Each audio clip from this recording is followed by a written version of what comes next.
Assalamu alaikum wa rahmatullahi wa barakatuh. Welcome to today's Friday Reflections on this, the 1st of January 2021. I wish you all Jummah Mubarak. I wish you all good evening, and I wish you all a very happy new year. And may Allah bless us with a year that is full of blessings and full of better things, and hopefully in the next so many months they return back to some sense of normal life. Now, I spoke about the new year yesterday, so if anybody wants to listen about the new year, I think I won't go into the new year again today because I was discussing that last night.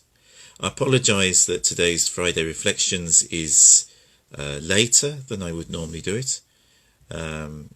I have had a busy day. It's a bank holiday here in the UK, and I was helping a friend with something earlier and spending time with my family after that. So I think this is what it is, you know.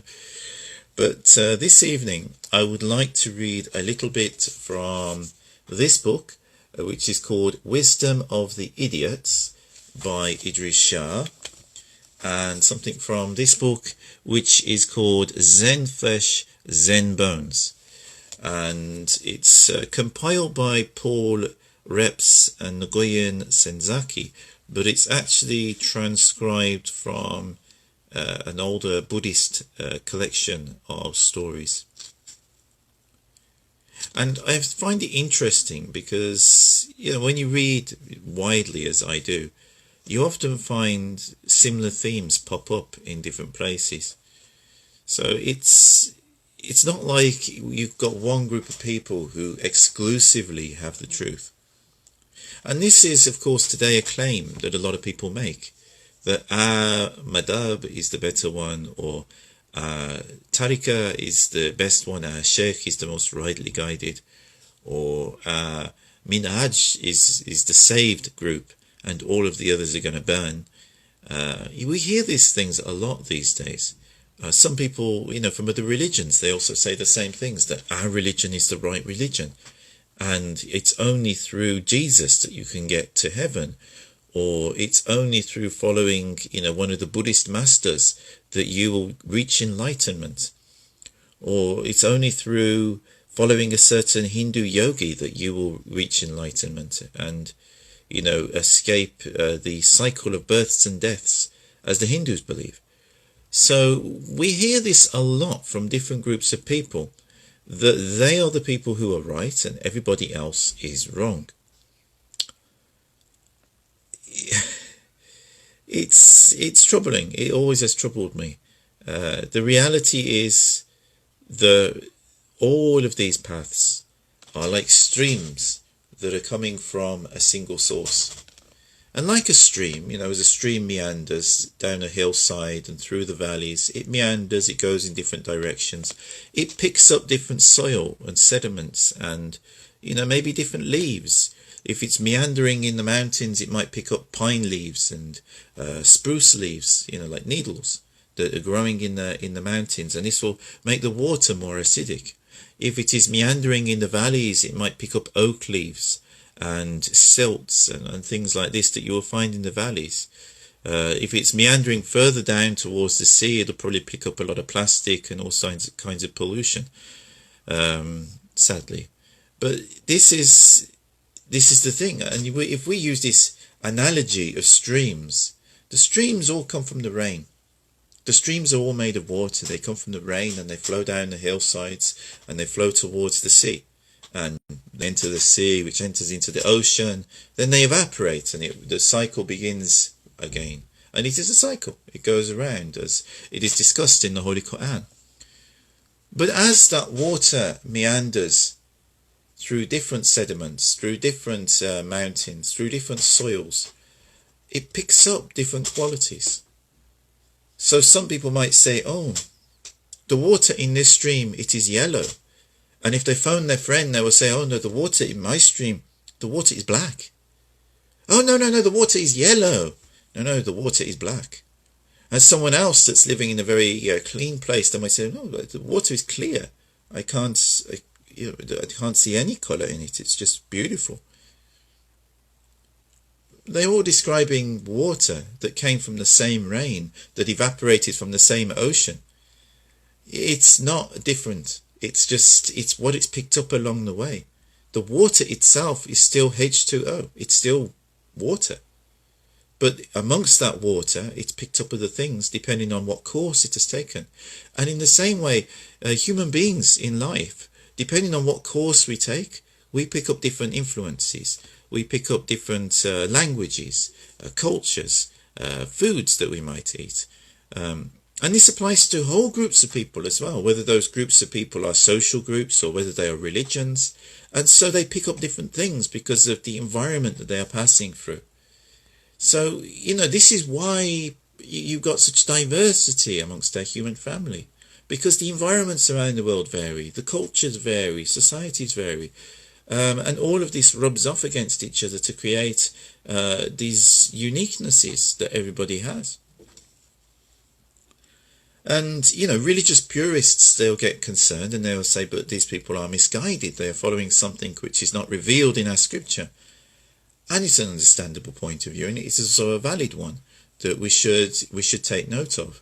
But at the same time, if we go too much in that direction, we lose the beauty of it. And we lose the appreciation of oneness, that we're all one, that our human family is one, that all our cultures are really subdivisions of a human culture that actually has far more that it shares than where it differs. But at the same time, the differences are important because the differences add beauty, they add interest. Without all those differences, then life would be boring. What would we do every day? Everything would be the same. It's actually a gift from Allah subhanahu wa ta'ala. As Allah subhanahu wa ta'ala says in the Quran that He made us into nations and tribes that we might come to know one another. But at the same time, sometimes when people go to religious and spiritual teachers, instead of going to the teacher to learn, they will go to the teacher and they will be full of everything else they've already heard. And their mind will be ticking away with full of ideas that they want to share. And we've all been there. I remember how I was, when I came into Islam 20 years ago. And at that point, I'd hardly read anything. I mean, yeah, I'd read some from the Quran, I'd read a few hadith, but I didn't know much. I'd hardly read anything.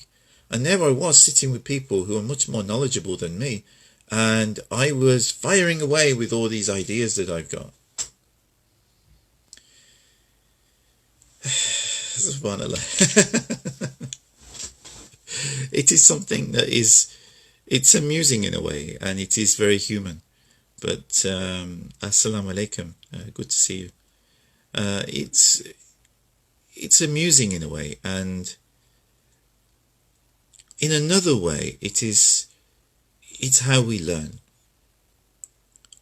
We have to go through these different stages in life. Like William Shakespeare even said, the 7 stages of man. We go through different stages in life. And hopefully as we grow, we get wiser, we learn more, and become more of a blessing to our families and to our communities. But when we're young, we are full of ourselves and we make a lot of mistakes. It is normal. And this is also why we shouldn't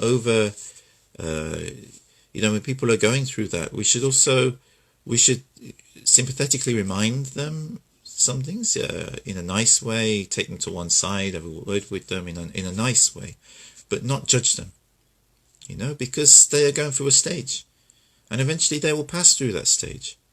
So, we don't want to put them off, we don't want to upset them too much, but, it's also our duty to advise as we get older, if we get wiser.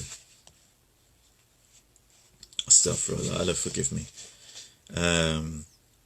So today I found in this book by Idries Shah called Wisdom of the Idiots, and that's an interesting title, Wisdom of the Idiots, because of course are idiots wise? No, it doesn't mean literally idiots. But sometimes when someone has wisdom and they're in the company of idiots, it will be they who appear to be the idiot. Though they may be wise. And obviously when the other is reversed, if an idiot is surrounded by wise people, they will also be an idiot. So who is the idiot and who is wise?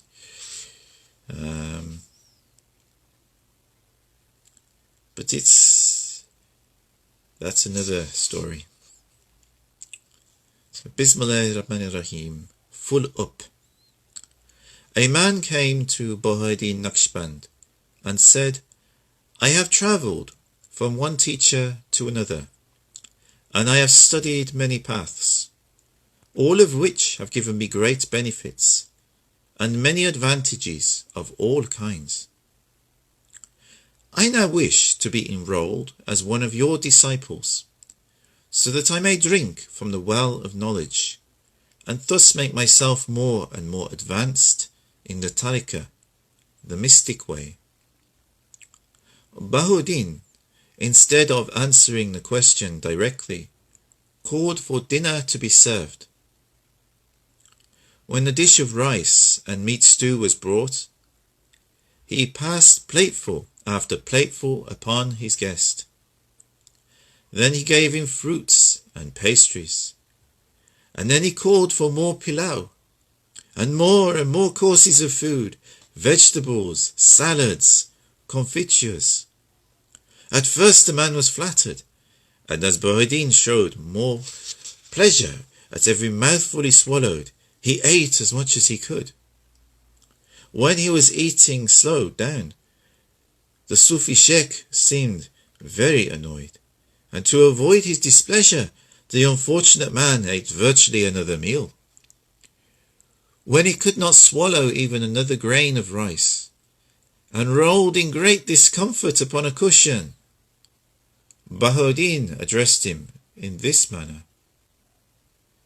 When you came to see me, you were full of undigested teachings, as you now are with meat, rice, and fruit. You felt discomfort, and because you are unaccustomed to spiritual discomfort of the real kind, you interpreted this as a hunger for more knowledge, whereas indigestion was your real condition.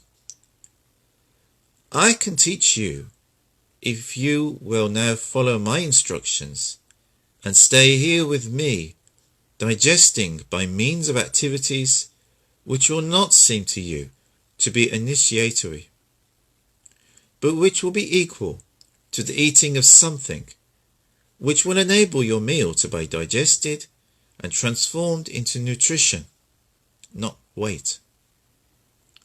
The man agreed. He told this story many decades later, when he became famous as the great teacher Sufi Khalil Ashraf Sada. Subhanallah. Now this reminded me of something that I'd read many years beforehand.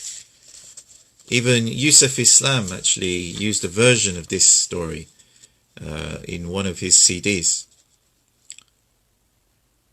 This is from Zen Stories.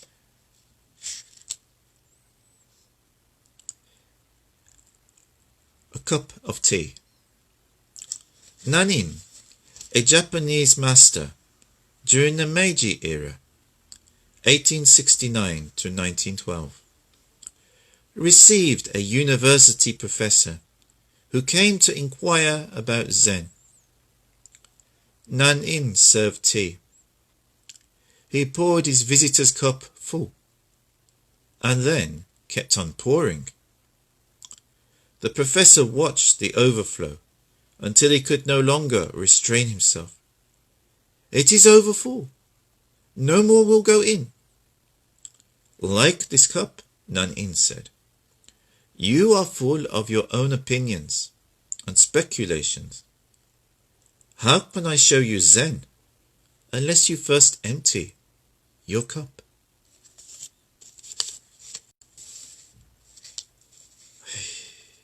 This, alas, this is the state of virtually everybody today.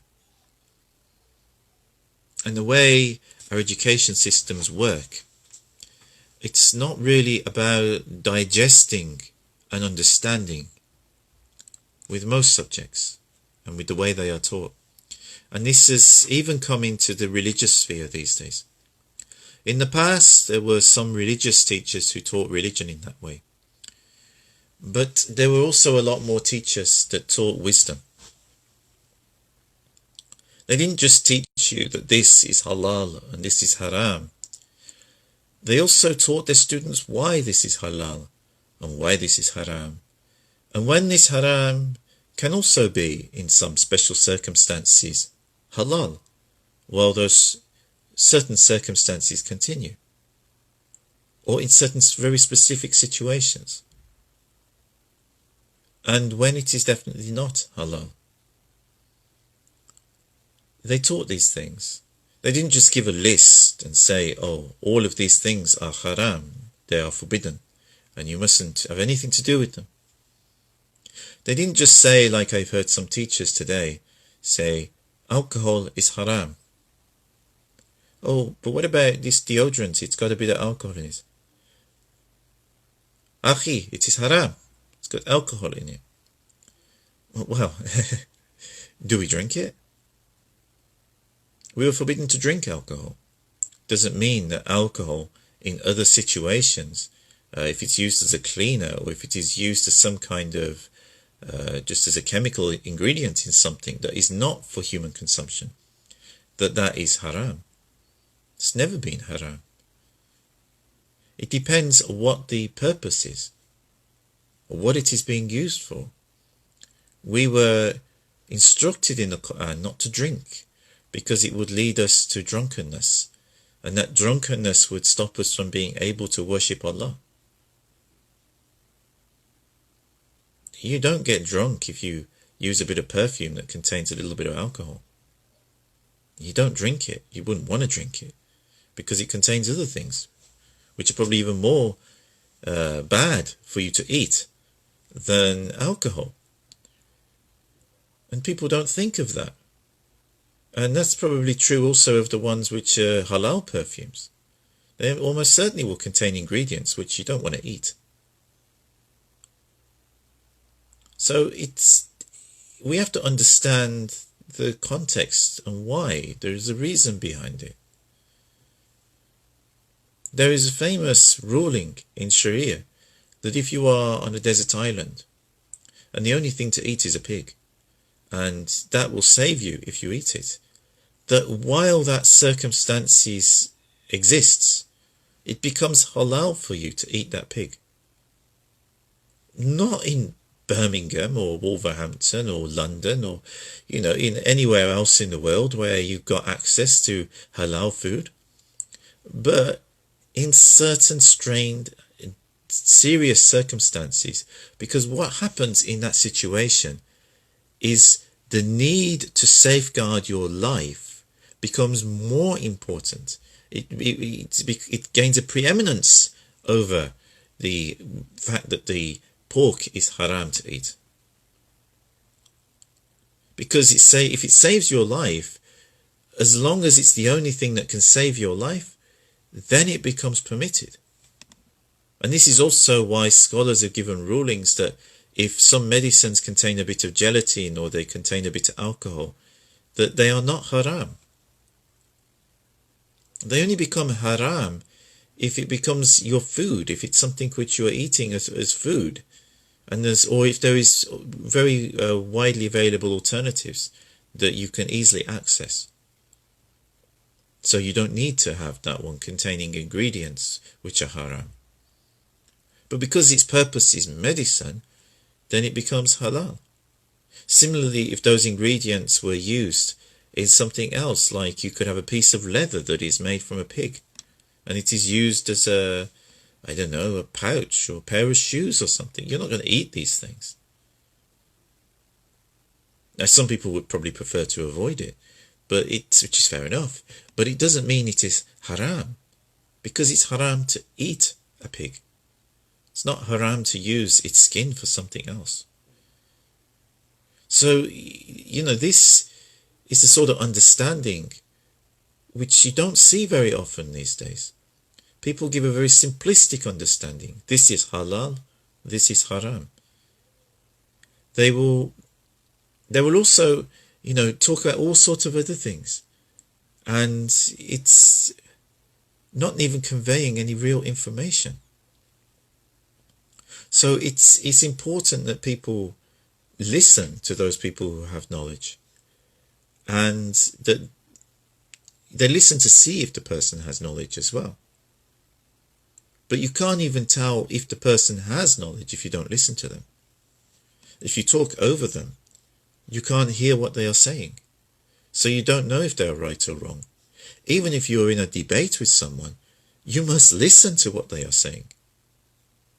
Because if you don't listen to what they are saying, how can you possibly respond to it and counter what they are saying? Listening is the most important part of communication. Certainly as the one who is receiving knowledge. But even for the one who is conveying knowledge, they need to listen to their audience as well. Communication is a two-way thing. And I know I'm saying that as I'm broadcasting this program on live, but it's true. And if someone comes in and they ask me something, you notice I pause or I read what they are saying as far as I am able. Because communication is a two-way thing.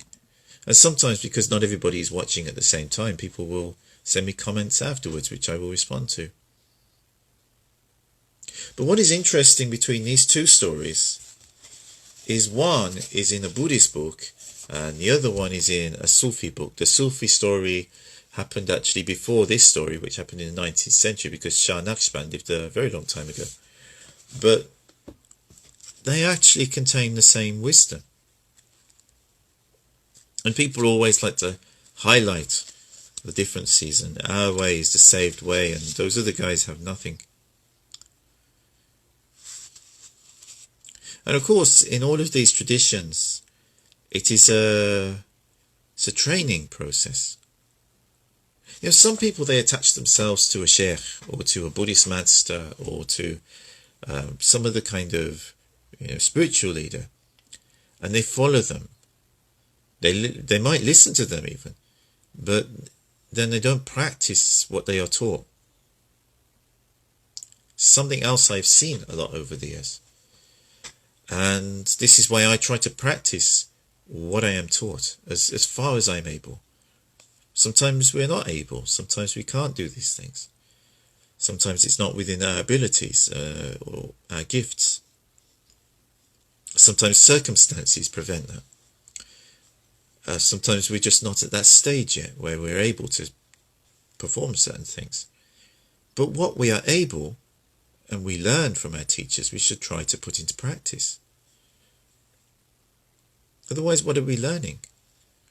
We don't want to become like the example that's given to us in our scriptures of donkeys overburdened with books. If we have books, if we have learning, we should be putting it into a more practical form. And when I say practice, I don't just mean like religiously practice. I mean, a lot of these things are practical. It's like feeding hungry people, looking after orphans, caring for your community, making sure that people in your neighborhood are okay. This is very practical. And it applies to everybody of every religion, because you'll find these teachings in all of them.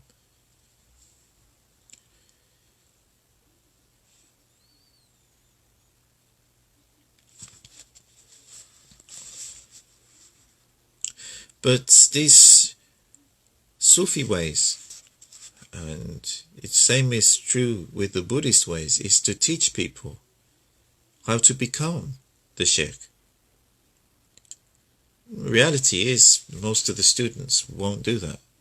They will get some blessing from their association with their sheikh, and they will depart, do something else, and as it should be, because we can't have a world where we only have sheikhs or clerics or scholars or We also need farmers. We need people who make our food. We need people who are teachers in the schools. We need people who work in the supermarkets. We need cleaners, bus drivers, train drivers, even politicians and bankers. Society can't function without people doing all of these different jobs. So it's good for these people to have an association with a spiritual teacher, even if they go on to do something else. But at the same time, the things which the Sufi teachers teach is to help other people to become more like them, and some of them to take over after those sheikhs have moved on. And people do this to varying degrees. But I've also seen a lot of people, they revere their sheikhs, which is good to a sense, to a degree. We should have respect for our teachers and love for them. But at the same time, if we only revere and have love for them and don't try and put into practice what they are teaching us, then one has to question what benefits we are really getting. And it's also it also feels like we're putting so much burden upon our teachers, instead of taking some responsibility for ourselves. And every one of us on the day of judgment will have to give an account for what we have done in our lives, with what we've learned, with what we've been taught, with the resources, the connections and the opportunities that Allah subhanahu wa ta'ala opened for us within our lives. We'll be questioned on all of those things. Did we make the best use of them? When we were in a position to help other people, did we take time to help other people? Or did we use our influence to lord over them? Allah will hold us all to account for this.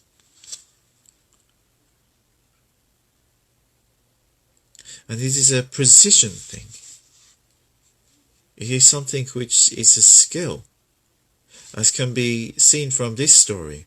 Accurate proportion. Senno Rikyu, a tea master, wished to hang a flower basket on a column. He asked a carpenter to help him, directing the man to place it a little higher or lower, to the right or to the left, until he had found exactly the white spot. "That's the place," said Sen no Rikyu finally. The carpenter, to test the master, marked the spot and then pretended he had forgotten.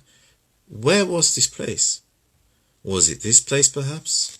The carpenter kept asking, pointing to various places on the column. But so accurate was the tea master's sense of proportion that it was not until the carpenter reached the identical spot again that the location was approved.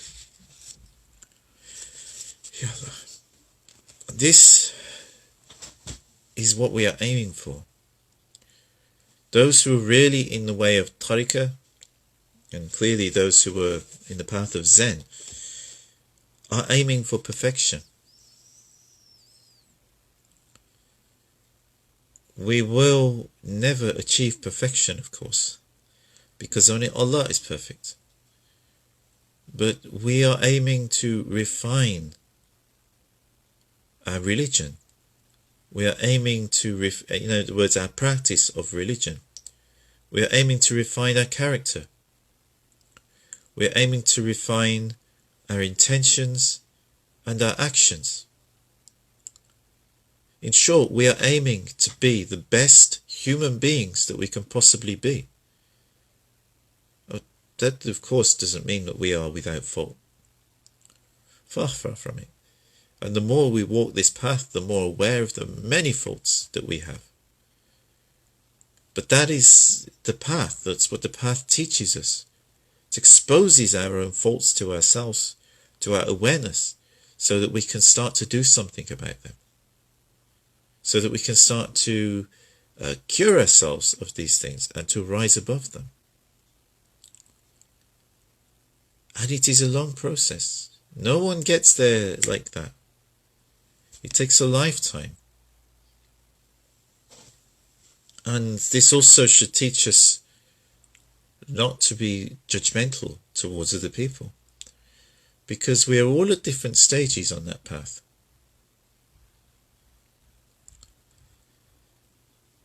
May Allah forgive, may Allah guide us, and as we go forth into this new year of 2021, let us continue our path of refinement. Let's continue our path of reflection.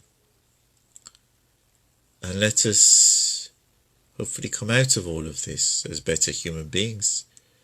That as things start to open up this year, we're going back into lockdown as I say this, but hopefully that is only for a time. And then when we come out of that, we will be better people, better human beings, and better prepared for the challenges that we will face in the year ahead, so that we can actually build things up better than what they were before.